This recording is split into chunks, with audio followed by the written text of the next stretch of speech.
जय श्री गणेश। पार्वती द्वारा गणेश को वरदान, देवों द्वारा उन्हें अग्र पूज्य मानना जाना, शिवजी द्वारा गणेश को सर्वाध्यक्ष पद प्रदान करना और गणेश चतुर्थी व्रत विधान तथा उसका महामात्य, देवताओं का स्व लोक गमन। नारद जी बोले, हे प्रजेश्वर, जब गिरिजा ने अपने पुत्र को जीवित देख लिया तब क्या हुआ, कृपा पूर्वक उसको आप कहिए। ब्रह्मा जी बोले, हे मुनीश्वर, जब देवी ने देख लिया कि मेरा पुत्र जीवित हो गया, उसके बाद जो हुआ उसे आप सुनिए।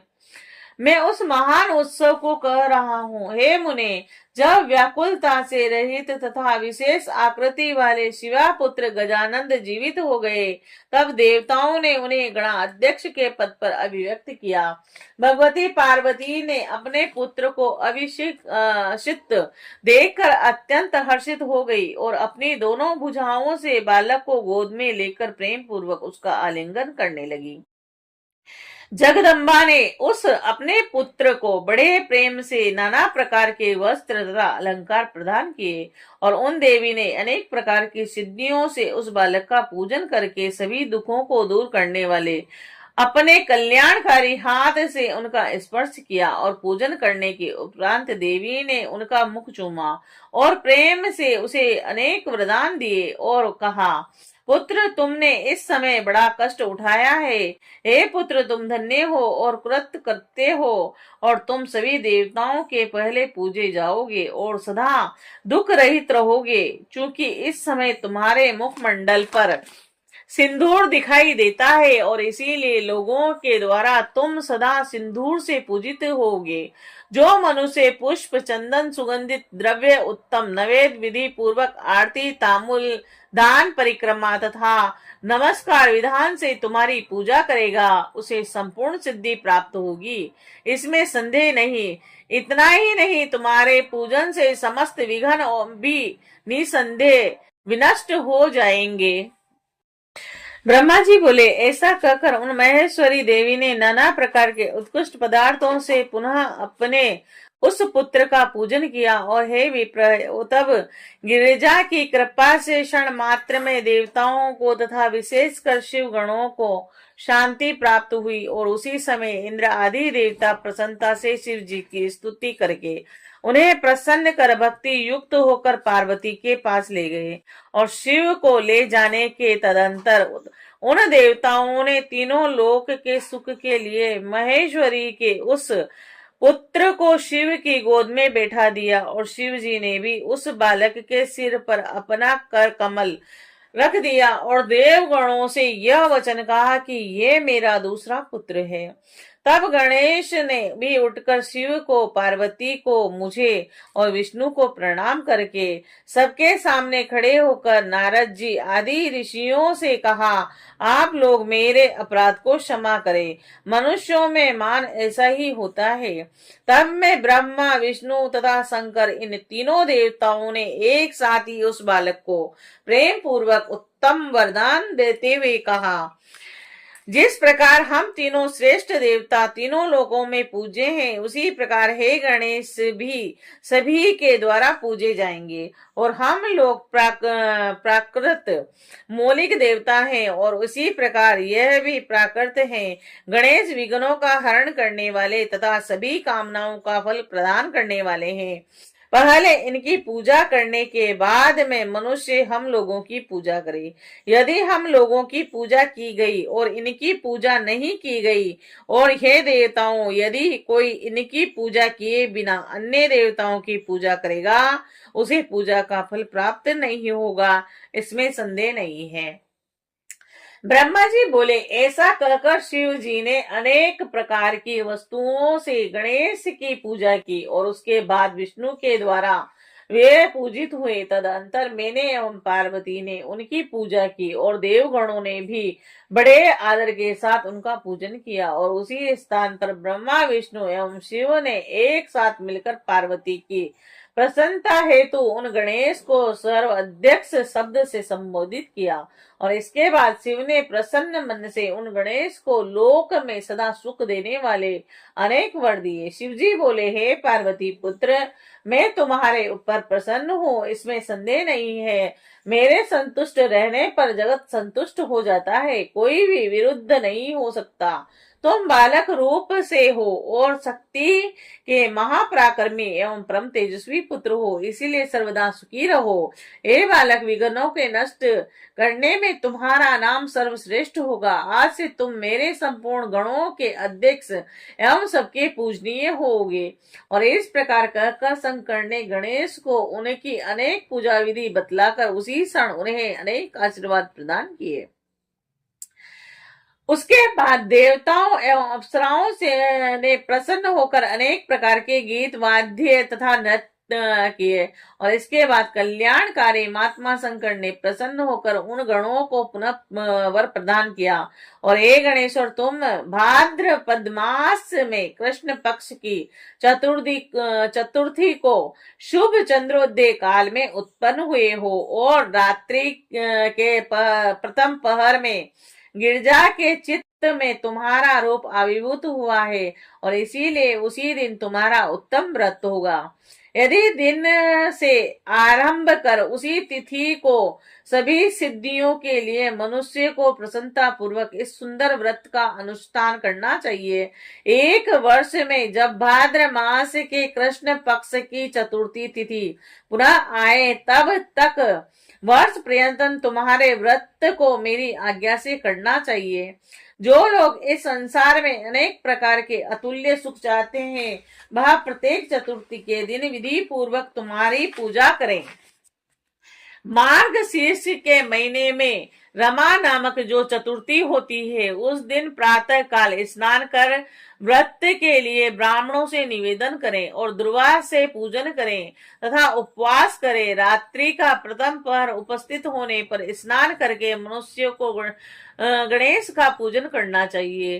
धातु से, मूंगे से, श्वेत अर्क से अथवा मिट्टी से गणेश की मूर्ति का निर्माण करके उसकी प्रतिष्ठा कर मनुष्य सावधान होकर नाना प्रकार के दिव्य, गंध, चंदन और पुष्पों से उनकी पूजा करें।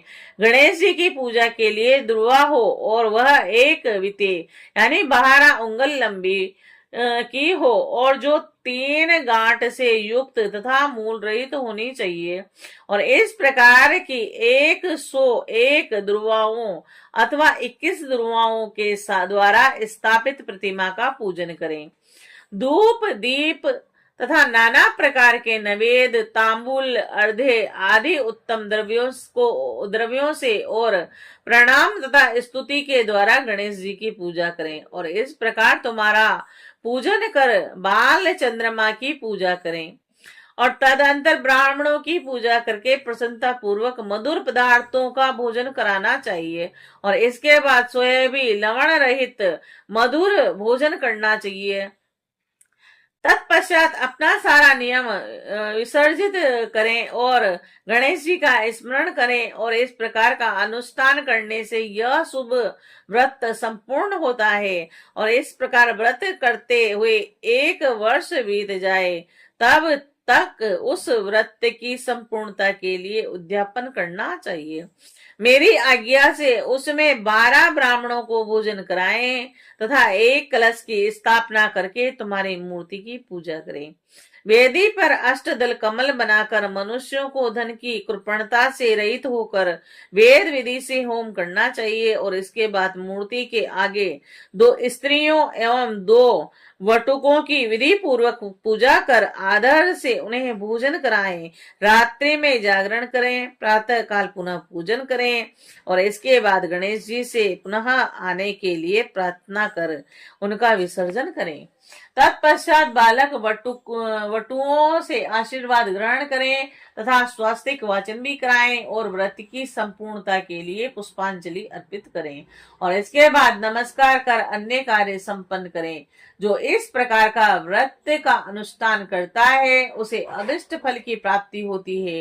हे गणेश्वर, जो श्रद्धा के साथ नृत्य अपनी शक्ति के अनुसार सभी कामनाओं का फल प्राप्त करने के लिए सिंदूर, चंदन, तांबूल, केतकी के फूल तथा अनेक प्रकार के उपचारों से तुझ गणेश की पूजा करेगा। और इस प्रकार जो भी लोग भक्ति पूर्वक अनेक उपचारों से तुम्हारी पूजा करेंगे, उनको सदा सिद्धि प्राप्त होगी तथा उनके विघ्नों का नाश हो जाएगा।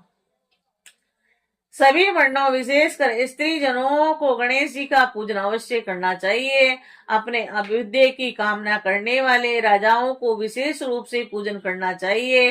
हे गणेश, जो मनुष्य जो जो कामनाएं करता है तुम्हारी पूजा से उसे निश्चित रूप से प्राप्त करता है, और इसीलिए कामना करने वाले उस मनुष्य को सदैव तुम्हारा पूजन करना चाहिए।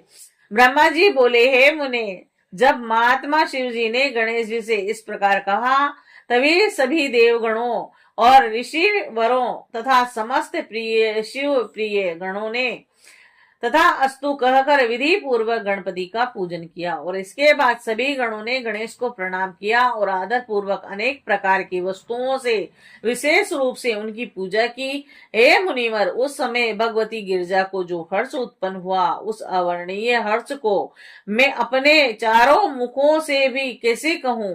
देवताओं की दुंदुभियां बजने लगी, अप्सराएं नाचने लगी, बड़े बड़े गंधर्व गान करने लगे और आकाश मंडल से पुष्प वृष्टि होने लगी।